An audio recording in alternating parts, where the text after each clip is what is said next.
Goeiemôre, baie welkom by ons derde Pinksteroggend. En ons begin elke oggend met dieselfde versie van Jesus sê in Matteus 11, kom na my toe, almal wat uitgeput en oorlaai is, en ek sal julle rus gee. Neem my juk op en leer van my, want ek is sagmoedig en nederig van hart, en julle sal rus kry vir julle gemoed. My juk is sag en my las is lig. Kom ons bid saam. Here, dankie dat ons vanoggend op hierdie heerlike herfsoggend kan bymekaar wees, tot U eer sing en ook hier as gemeenskap van gelowiges bymekaar kan wees. Here, praat met ons vanoggend deur die Heilige Gees, want ons wil hoor wat U vir ons wil sê. Amen.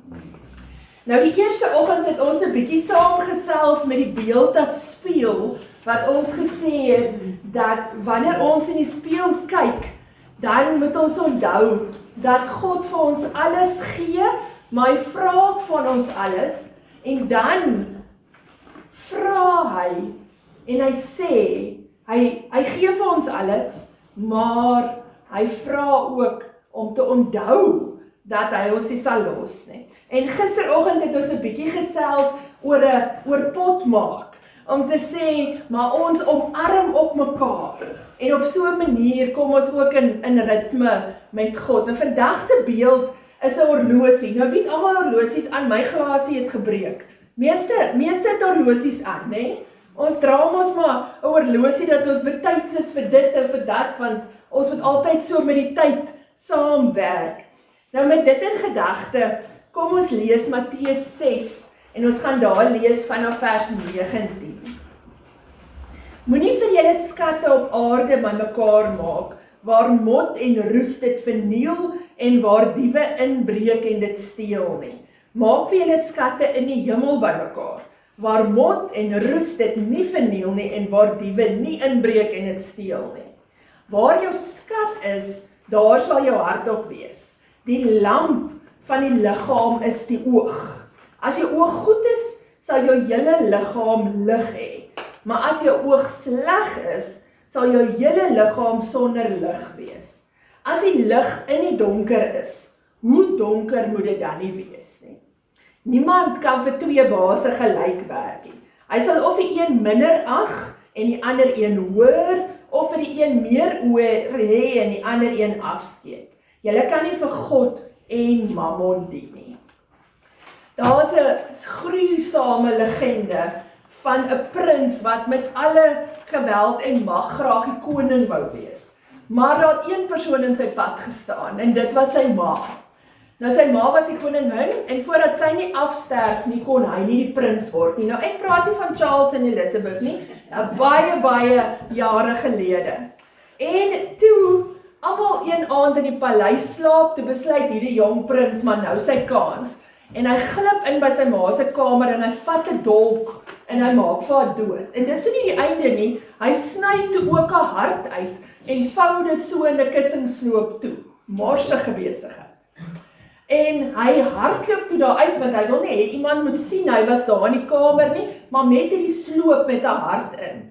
En hy hardloop met die trappe af, en weet ons nou so, hoe struikel mens oor die trappe, en hastig, toe val hy so gesig eerste aan die onderkant, en hierdie morsige lap met die hart in rol so van hom af weg. En terwyl hy so wil opkom, toe hoor hy 'n stem uit hierdie hart praat, wat sê, het jy seer gekry, my seun? Nou wat leer hierdie tragiese verhaal van ons? Dat die seun se hart was vol van gierigheid en selfsug en magsug. En al wat hierdie ma gehad het, was liefde vir haar seun.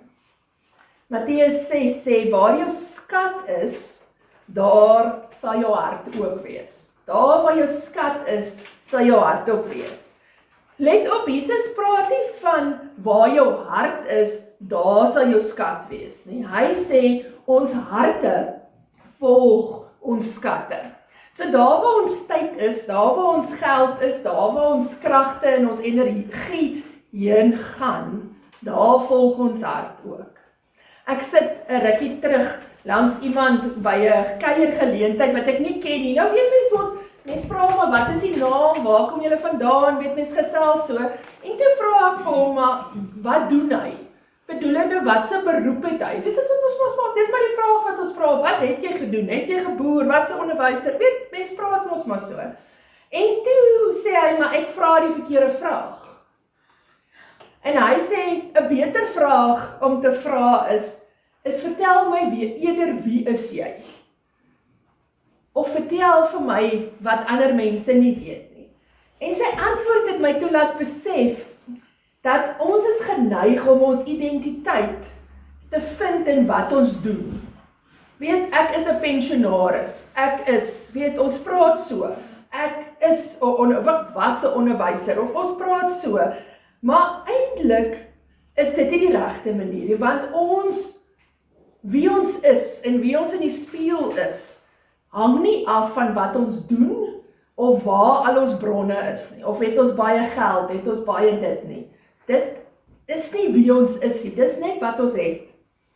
En hierdie houding van wat jou waarde is en hoeveel jy het, hoeveel goeders jy het, kom al van baie jare terug. Jesus praat ook daarvan.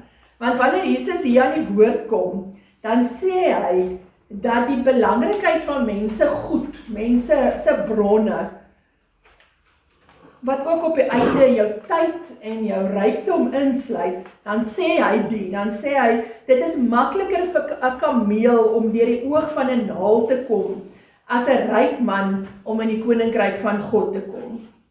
Dan staan min van ons 'n kans. En jy mag dalk dink jy is nie ryk nie, maar jy het kos om te eet, jy het 'n bed om in te slaap en jy het 'n dak oor jou kop. Dan is jy ryk in vergelyking met die res van ons land.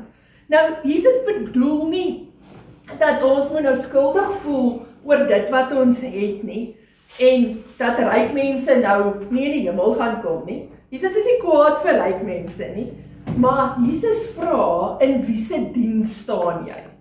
Leef jy vanuit jou bronne? Met ander woorde, maak seker as daar nog genoeg geld in my bankrekening, ek het my kinders is ook, leef jy uit jou bronne uit? Of leef jy vanuit die bron? Leef jy vanuit God uit? Of maak jy seker dat al jou goedjies so reg is? Daar's 'n vrou met die naam Lynn Twist, sy het so 'n bietjie die etymologie of die oorsprong van die woord wealth, rykdom, gaan navors. En sy kom toe agter dat wealth, wat ons nou rykdom in Afrikaans sal noem, kan jy ook praat van well-being. Weet, dit gaan goed. In ander woorde, rykdom lê in jou welwese.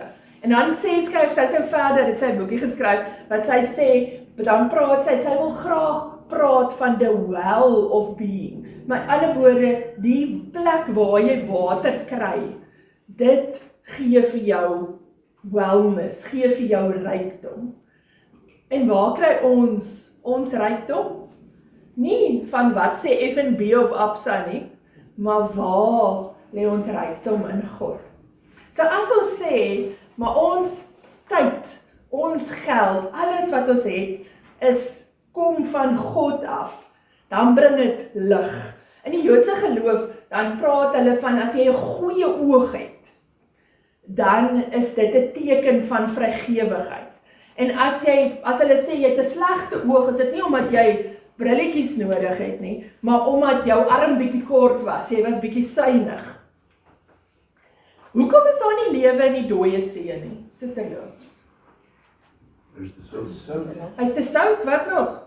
Wat is die rede? Hoe sê hy nie? Hy het nie 'n uitloop nie. Hy het nie 'n uitloop nie. Die dooie see het nie 'n uitloop nie. As ons sê dat ons het rykdom, of dit nou is omdat ons nou genoeg tyd het, as dit is omdat ons genoeg rykdom het, as dit is omdat ons sê, maar ons elke dag se behoeftes kom van die bron af, dan kan ons dit nie net vir onsself hou nie, want dan raak ons dood, soos die dooie see te sout. Daar moet 'n uitloop wees, en God gebruik vir ons om uit te loop. Wie van julle is voltyds in die bediening?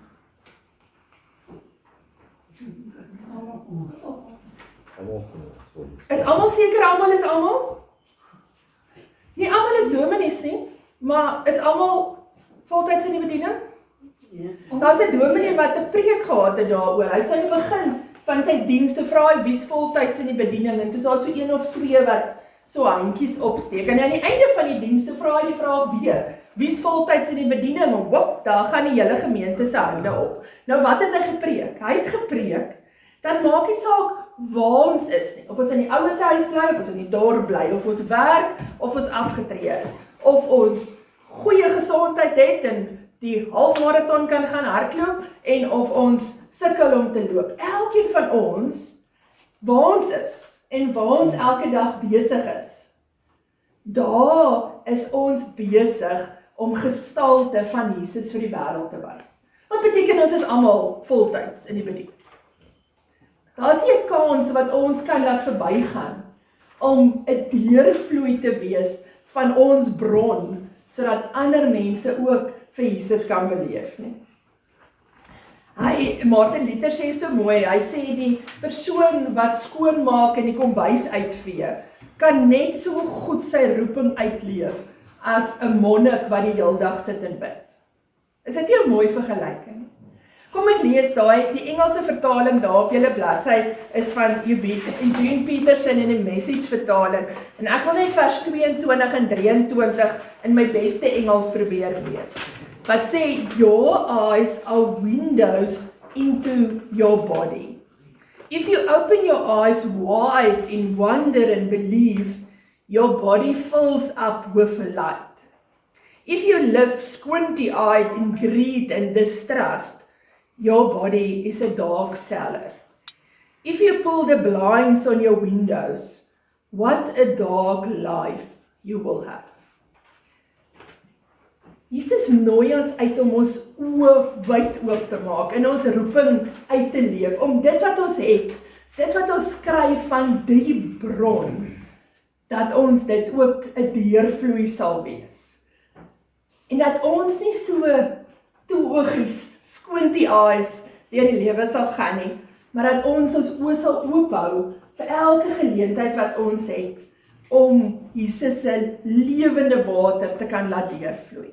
Of dit nou is asof ons by die Spar vir die teller 'n vriendelike woord het, en of ons hier by die ouer huis dalk vir die persoon wat ons kamer uitvee 'n goeie woord het.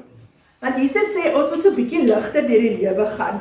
Ons moenie net versamel nie, want dan gaan ons dood soos die dooie see. Ons moet uitdeel. Want in die koninkryk van Jesus werk die lewe so 'n bietjie anders. Want Jesus sê wie eerste is sal laaste wees, die geringstes onder ons is die belangrikstes, die wat treur sal vertroos word en die sagmoediges sal die nuwe aarde ontvang. So my liewe broers en susters, my gebed vanoggend is dat ons sal onthou dat alles het maar 'n vervaldatum. En dat ons elke geleentheid en tyd wat ons het sal benut om ander mense daarmee te seën. En mag ons oë groot oop hou, sodat ons die koninkryk van God hier op aarde al vir mense kan wys wie is Jesus, vir wie ons aanbid en wie ons bron is van alles wat ons het. Kom ons bid saam. Here, dankie dat U vir ons deel maak van die stroom van lewende water wat ons uit U uitkry, die bron van alles. Here, dankie dat ons tyd in U hande is en help vir ons om elke oomblik van elke dag met groot oë deur die lewe te gaan om te kan sien waar ons op elkeen van ons se unieke manier ook U koninkryk sal laat kom. Amen.